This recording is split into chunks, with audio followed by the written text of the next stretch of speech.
Odors that are based off any kind of biohazard cleaning really depends on what the source is. So those jobs that maybe were a trauma and the blood sat there for a few days has a little different odor and maybe not as strong as ones from a hoarding situation with rotten food or unattended death with a body that had been there for a while. But the number one rule of thumb for removing odors is you have to remove the source. So for example, it's like a baby diaper.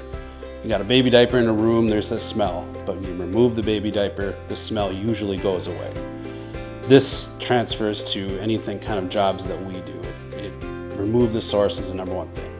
After we remove the source, if there's still an odor, we will follow it up with cleaning, our sanitizing procedures, and then determine from there, do we need to apply a liquid deodorizer or is it something that we can treat with a gas or both? So we base every job for odor control just kind of based off the amount of odor, how much time it needs to take, and it's a process. It really is. It might take a day, it might take several treatments over a week or 2 weeks. So there's really no easy answer for that. It's a process.